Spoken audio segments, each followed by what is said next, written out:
আসসালামু আলাইকুম বন্ধুরা, সবাইকে জানাচ্ছি স্বাগত। আমি মোহাম্মদ মনিরুল ইসলাম। আজ আপনাদেরকে দেখাবো গ্রামে কীভাবে বিয়ে হয়। আজকে আমি একটা বিয়ের অনুষ্ঠানে উপস্থিত হয়েছি। শুরুতেই দেখতে পাচ্ছেন বর অলরেডি মেয়ের বাড়িতে চলে গেছে। মেয়ের পক্ষ থেকে তাকে মিষ্টি মুখ করাচ্ছে এবং সাথে দুজন সঙ্গী থাকে। তো গ্রামের রীতিনীতি হচ্ছে জামাইকে একটা উপহার দিয়ে নামাতে হবে, সেটা হচ্ছে এখানে আংটি দিয়েছে। আংটি দিয়ে জামাইকে সম্মান জানিয়ে গাড়ি থেকে নামিয়ে গেটের দিকে নিয়ে যাচ্ছে। তো গ্রামে মূলত আপনার ফুল টুল দিয়ে এ ধরনের গেটই বানানো হয়ে থাকে। তো সাধারণভাবে যেভাবে বানায় সেভাবে বানানো হয়েছে।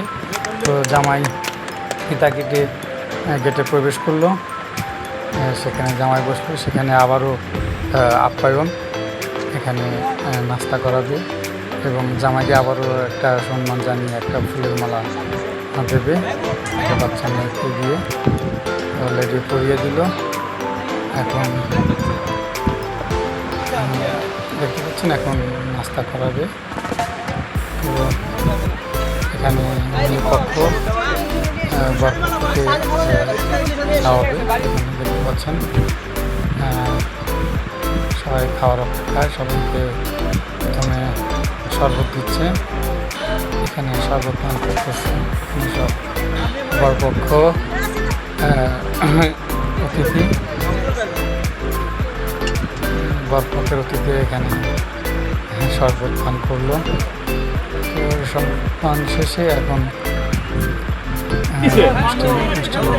হচ্ছে যে আপনার এই গেটের যে এটা তৈরি করেছে এটার কিছু সম্মানে দিতে হবে।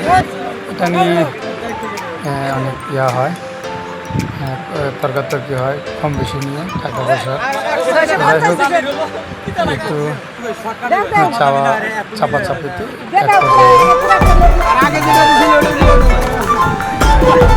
টাকা দিয়ে এটা শেষ করলো। শেষ করার পরে আবার খাওয়া দাওয়ার জন্য সবাই বসে পড়লো। এখানে আমি বসেছিলাম, আর ভিতরে হচ্ছে স্পেশালভাবে বরকে নিয়ে বসে ছিল। এই ছিল বিয়ের অতিথি। এখানে সবাই খাবারের জন্য অপেক্ষা করছে। সামনে একটা সুন্দর নিয়ে গেল, সেই মুখটা দেখালো না। তো পাশেই দেখালাম কীভাবে খাবার রান্না হয়েছে, রান্না করেছিল এবং